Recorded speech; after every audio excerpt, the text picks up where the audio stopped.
A sudden thud. The ground vibrates. A Diplodocus lashes its tail at a dark shape surging from cover. Another strike. The predator feints, edging closer, teeth bared and eyes locked. This is a test of nerve. One mistake will cost everything.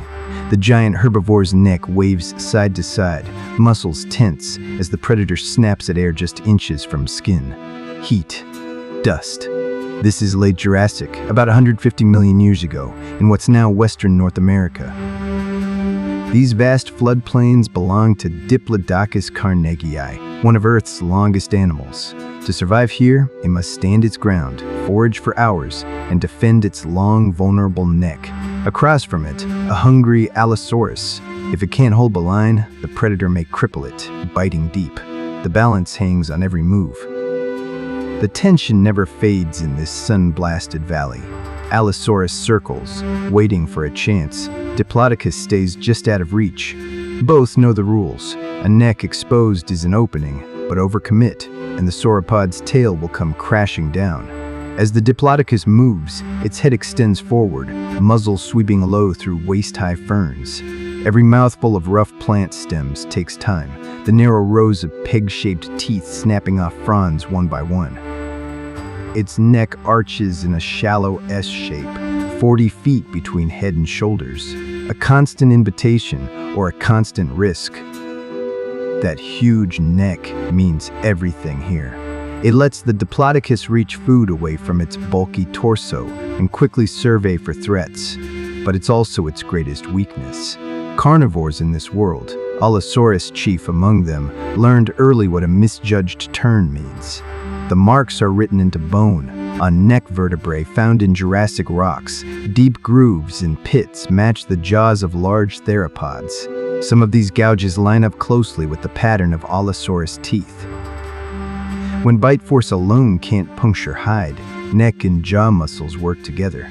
The Allosaurus lunges, head turning sideways, trying to hook its upper teeth over bone, then yank back with a hefty sweep of the neck. Not just a bite, a hatchet motion.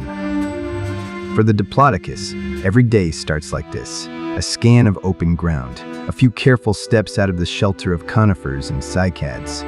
Its movement looks slow, but its limbs anchor firm, a framework of straight, column-like bones managing tons of weight. The skin, a leathery hide patterned with faded gray-brown and darker stripes, creases gently over each joint.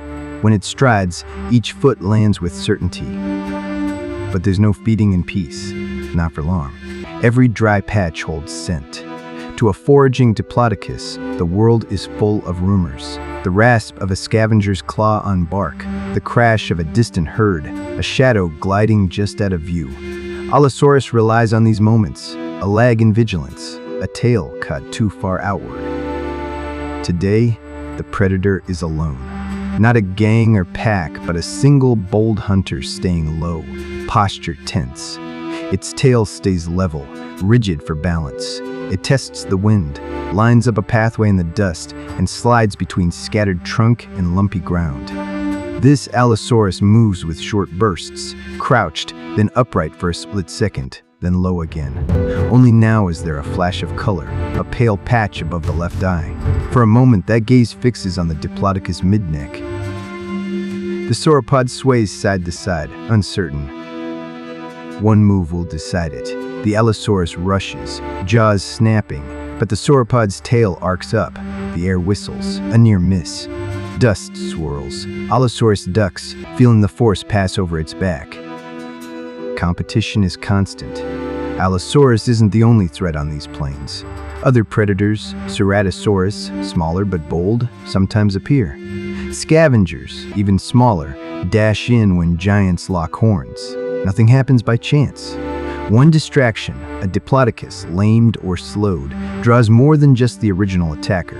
A veteran Diplodocus carries old marks, a shallow scar on its right mid-neck, not just a depression, reminder of one earlier day when another predator tried a hasty bite. Whenever the Allosaurus misses, it has to retreat. A tail swing is daunting. The sauropod knows how to use it. That tail is all business, heavy at the base, thinning to a long whip, stiff enough to cut the air at dangerous speed, sometimes with a sharp crack. It doesn't waste energy. Swings are only for an imminent threat, never random. If the threat holds back, the tail lowers again, tip twitching. But energy ebbs, especially in heat. As the sun climbs, both hunter and hunted start to tire. The Diplodocus stretches neck and torso, head down, tongue working over stems. Water is farther away now, the nearest creek reduced to muddy pools ringed by gnats. Each trip means risking separation from the herd. Just being alone is an exposure, a safer target for something bold. Midday sees a new complication. A second Allosaurus appears at the far edge, nose raised, tail flicking at flies. Now the original hunter shifts strategy. Instead of frontal displays, it circles, moving parallel to the Diplodocus, hoping to drive it off or exhaust it. The new arrival sniffs, sizing up both rivals and potential meal. They don't team up. The rules of this world don't support easy alliances without clear reward. Diplodocus pauses. The two predators start posturing, jaws parted, bodies angling, not fighting yet, but daring each other to make the move. For a long minute, all three animals assess each other, a triangular standoff. Dust settles briefly. Tension rises. Only one Allosaurus can eat if the big herbivore goes down. The second predator explodes into motion first, but its rush is a feint, just enough to test boundaries. The sauropod now sways its tail toward the new threat, head low, shoulders braced. Choice matters.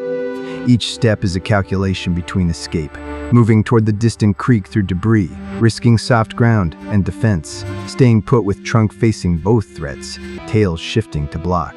Everything hinges on this gap, the moment when predators are focused more on each other than on the main prize. Allosaurus thrives on these moments. The jaws aren't built for slicing through armor, but for grappling, tearing, working joints in weak spots. Fossil traces show what happens when a predator bites into living bone versus old, dry bone. Some grooves on Morrison Formation bones cluster around the neck, vertebrae, and ribs. That's where all the action is, on the vulnerable lead segments and soft underbelly, where a small mistake gets written into the skeleton. The first Allosaurus lunges again, this time lower, aiming for a hind limb or flank. Diplodocus pivots, massive feet thumping into firmer earth. The tail swings, not fully extended, but enough to make the attacker veer away. The new arrival yells, a harsh, guttural call, and the first predator answers. Brief, rough communication, not invitation. They're deciding who risks more, who has the better angle. Pressure ramps up. The Diplodocus pushes ahead, forced to find thicker brush for deterrence. Each plant it pushes through leaves a path. Branches snap, and the animal drives its neck forward, quickening the gait. Every long stride now costs energy, too much speed, and it could stumble. The predators keep pushing, each one taking turns to probe and harass. A bank of dust kicks up. Wind shifts, carrying new scent. Not far away, another Diplodocus herd comes into view, adults and juveniles keeping together. Relief for the main Diplodocus. Numbers mean safety, but reaching them means crossing a shallow, muddy depression. This is a risky crossing. The predators know the terrain. Allosaurus may use soft ground to its advantage, hoping to pin a leg or slip a bite in the slow patch. It's a tense crossing. Sauropod feet splay wide, toes digging deep into mud. The smallest hesitation draws in one of the Allosaurus, now circling behind, looking for a foot caught or a limb struggling for grip. Nothing is guaranteed. The lead Diplodocus makes it to first, chest heaving, neck craned, tail held rigid in case the predator closes in. The rest of the group begins to shuffle across, slower, more nervous. Close behind, Allosaurus makes a decision. Instead of chasing at full risk, it shifts focus to the last, weakest animal. Tension snaps. This trailing Diplodocus, slightly smaller and thinner, lags behind as the mud sucks at its feet. For an instant, the predator sprints in, claws raking at air, jaws open wide. The sauropod tries to whirl, tail barely missing its attacker. A quick bite lands on the Diplodocus's left upper rib, a shallow grip, enough to leave a mark, but not enough to bring the animal down. the tail lashes, and the Allosaurus leaps back, rewarded by a face full of dust. Everything resets. Each survivor is now marked by the encounter. The Allosaurus, winded and frustrated, stands its ground, tongue flicking over sharp teeth. In scenes like this, Morrison Formation bones are signed with feeding traces, grooves and scores that fossilize the very moment a bite didn't land clean, or a carcass was later worked over for scraps.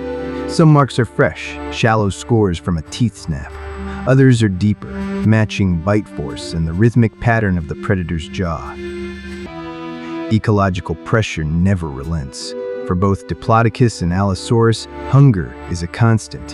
For the sauropod, the next hours are spent feeding, neck arched low, mouth working in rhythm, sidestepping between stands of tough cycads and club moss.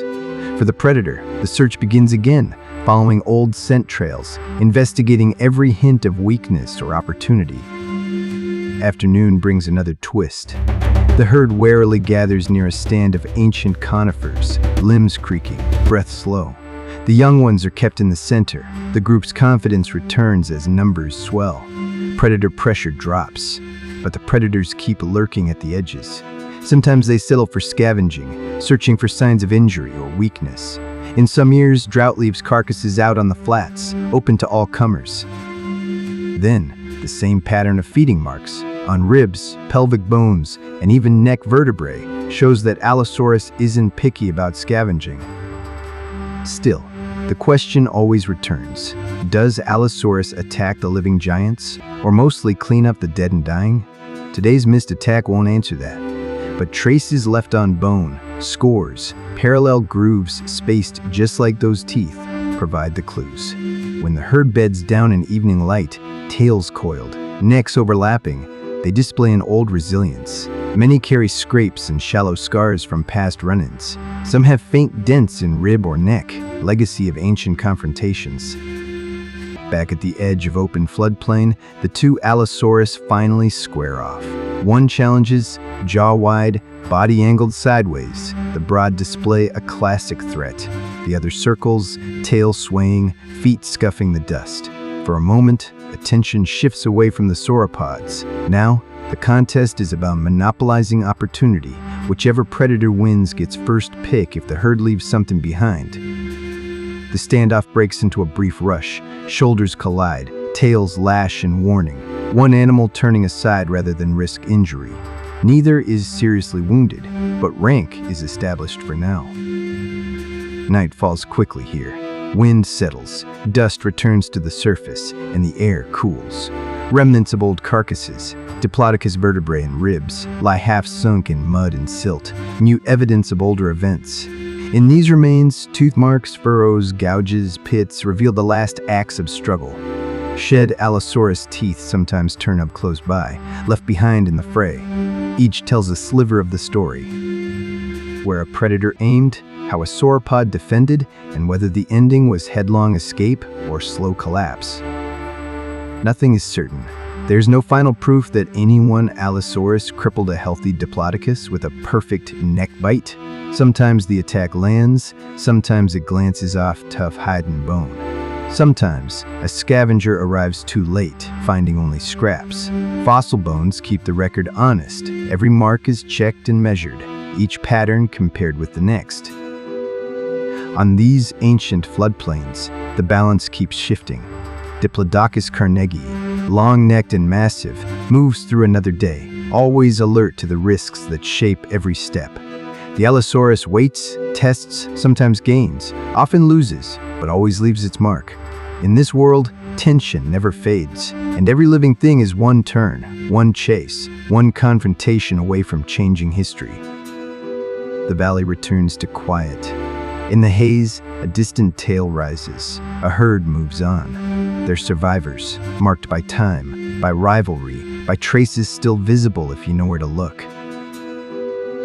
That's the story left in stone, a contest between two giants, written bone by bone, bite by bite, across the ancient ground.